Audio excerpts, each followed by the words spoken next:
कंचा पणस पाचिला हवा पूर्वर थरे तो निहाती एमिति पणस को बनैकी टेस्ट करंतु। खाइबाकू तो एते टेस्टी जे या आगे चिकेन मटन भी फिक्का लगे आपण को। जय जगन्नाथ। सोनी जोड़िया रेसिपी को आपण समस्त को बहुत बहुत स्वागत। प्रथमे मुझे पणस को मीडियम साइज रे काटिकी ताकू हलदी पानी रे पकेकी रखिची जेमिति एटा कला न पड़िबो। आउ याठू बेसी बड़ साइज काटिबेनी नहले सिझिबाकू अधिक टाइम लागिबो। एबे कड़ाई रे पानी गरम करके स्वाद अनुसार लुण देली, आधा चामच हलदी। एबे इथिरे कटा हिथिबा पणस को देकी 15 मिनिट मीडियम फ्लेम रे सिझेइबा। कवर करदेबा। एबे आउ हाँ, प्रेसर रे जमा भी सिझेइबेनी नहले पणसटा अत्यधिक सिझिजिवो आ सिझिकी सेटा फिटिजिवो।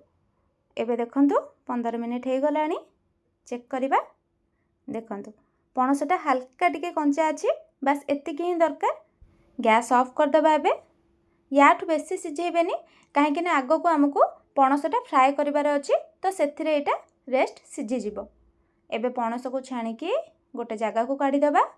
आउ सेथिरे दबा स्वाद अनुसार लुण। लुणटा देखिकी देबे कहीं आगरू भी आम लुण देइथिले। एबे दबा आधा चामच काश्मीर रेड चिली, भल कलर आसीबो एथिरे। आधा चामच गोलमरिच गुंड आउ आधा चामच अदा रसुण पेस्ट दबा। गोटे चमच सोया सॉस दे दबा आउ गोटे चमच धड़ा राशि। एटा भल टेस्ट दबो आउ फ्लेवर भी। एबे इथिरे आधा कप कॉर्नफ्लोर दबा आउ आधा कप मैदा दबा। जेतिकी कॉर्नफ्लोर देबे सेतिकी मैदा देबे। आउ एइटा आमे एथिपाई दउचे कॉर्नफ्लोर मैदाटा देले पणसटा छाणिला परे बाहरु टिके क्रिस्पी हबो। एबे एसबु देला परे हाथ साहाय्य भल से एसबु को मिक्स कर दबा।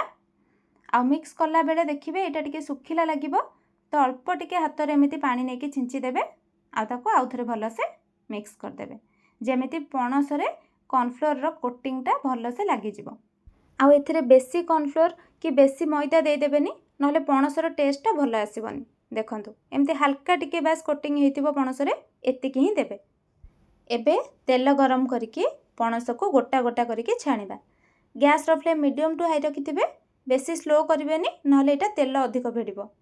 आउ एका संगरे पणस बेसी देबेनी नहले छाणिला बेले एसबु परस्पर सह लाखि जिवो। देखंतु 6 ରୁ 7 मिनिट भितरे पणस गोल्डन कलर हे आसलानी, माने एटा हे गला। एबे एसबु को छाणिकी गोटे प्लेट को काढी दबा। आपण एटा एमिति रे भी खाई परिबे, बहुत टेस्टी लागिवो। देखंतु बाहरु क्रिस्पी आ भितरु टिके सॉफ्ट अछि। एटा टमाटो चिल्ली सॉस सह खाइले तो आहुरी बढ़िया लागिवो। हाउ एबे आमे नेक्स्ट प्रोसेस को जिबा। गोटे बाउल रे नबा 2 चमच टमाटो सॉस, गोटे चमच रेड चिली सॉस दबा। जदि रेड चिली सॉस नाही ताहले आपण ग्रीन चिली सॉस भी नहीं परिबे। गोटे चमच सोया सॉस दबा, गोटे चमच विनेगर दबा आउ आधा चमच काश्मीर रेड चिली दबा। आमे एटी फूड कलर यूज करबानी, तो काश्मीर चिली टिके अधिक देले कलरटा भल आसीबो। एबे हमर चिल्ली पणस पई सॉस पूरा रेडी। एटा जदि आपण आगरू बनैकी रखिदेबे ताहले बनैला बेले टिके सुविधा हबो, माने टाइम टिके कम लागिबो। एबे आमे आउ गोटे बाउल रे नबा गोटे चमच कॉर्नफ्लोर आउ आधा कप पानी दबा। एथिरे भल से मिक्स कर दबा। एइटा आमे चिल्ली पणस रे आगो को यूज करिबा। आउ एपटे मु तेल गरम करि नैची 2 चमच कड़ाई रे। एथिरे एबे दबा आधा इंच रो कटा हितबा अदा, 5 ରୁ 6 कला रसुण को भी काटिकी दउची मु एठी। एथिरे अदा रसुणटा काटिकी देले तार फ्लेवर टेस्टटा आहुरी बढ़िया आसे। एटा हल्का फ्राए होला परे 2टा कंचा लंका काटिकी दउची। लंका टिके कम देथिबे काहेकि ना आमे चिल्ली सॉस भी पकेचे। आउ एठी मु 2टा बड़ साइज रो पियाज को एमती पाखुडा परिका काटिकी रखिची।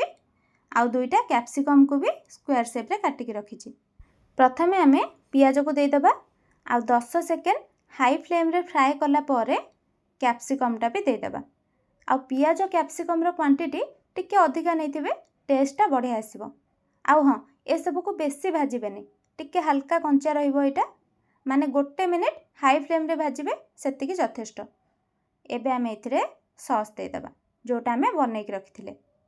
स्वाद अनुसार लुण दे दबा, आधा चामच गोलमरिच गुंड दे दबा। मिक्स कर दबा ए सब को। आमे आगरू भी लुण देइथिले, तो लुणटा देखिकी दउथिबे। एबे आमे एथिरे कॉर्नफ्लोर घोड़टा भी दे दबा।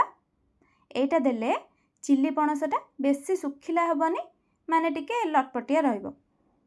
2 ମିନିଟ୍ ହାଇ ଫ୍ଲେମ୍ରେ ଫ୍ରାଏ କଲା ପରେ ଏଇଠି ମୁଁ ଦେଉଛି ଅଧା ଛୋଟ ଚାମଚ ଚିନି। ଏଇଟା ମିଠା ପାଇଁ ଦେଉନି, ଟିକେ ବାସ୍ ଟେଷ୍ଟକୁ ଏଇଟା ବାଲାନ୍ସ କରିବ। ଏବେ ଆମେ ଏଥିରେ ଦେଇଦେବା ପଣସ। ଗ୍ୟାସ୍ର ଫ୍ଲେମ୍ ମିଡ଼ିୟମ୍ ରଖିଥିବେ। ପଣସ ଦେଲା ପରେ ମ୍ୟାକ୍ସିମମ୍ ୟାକୁ 3ରୁ 4 ମିନିଟ୍ ଫ୍ରାଏ କରିବେ, କାହିଁକିନା ପଣସ ଅଲରେଡ଼ି ସିଝି ଯାଇଛି, ତ ବେଶୀ ଟାଇମ୍ ଏସବୁକୁ ଭାଜିବାର ନାହିଁ। ଏବେ ଲାଷ୍ଟକୁ ଟିକେ ଧଳା ରାଶି ଦେଇଦେବା। ଏବେ ଏଇଟା ମିକ୍ସ କରିକି ଗ୍ୟାସ୍ ଅଫ୍ କରିଦେବା। ଆପଣ ଲାଷ୍ଟକୁ ଧନିଆ ପତ୍ର ବି କାଟିକି ଦେଇପାରିବେ, କିନ୍ତୁ ମୁଁ ଏଥିରେ ପକେଇନି। ଦେଖନ୍ତୁ ରେଡ଼ି ହେଇଗଲା ଆମର ଚିଲି ପଣସ। ଥରେ ନିହାତି ଟ୍ରାଏ କରନ୍ତୁ। ଆଉ ଯଦି ଭିଡ଼ିଓଟି ଭଲ ଲାଗିଥିବ ଲାଇକ୍ଟେ କରିଦେବେ। ଆଗକୁ ଏମିତି ଭିଡ଼ିଓ ଦେଖିବା ପାଇଁ ଚ୍ୟାନେଲକୁ ସବସ୍କ୍ରାଇବ୍ କରିନେବେ। ଦେଖା ହେବା ନେକ୍ସଟ ଭିଡ଼ିଓରେ। ରହିଲି, ଜୟ ଜଗନ୍ନାଥ।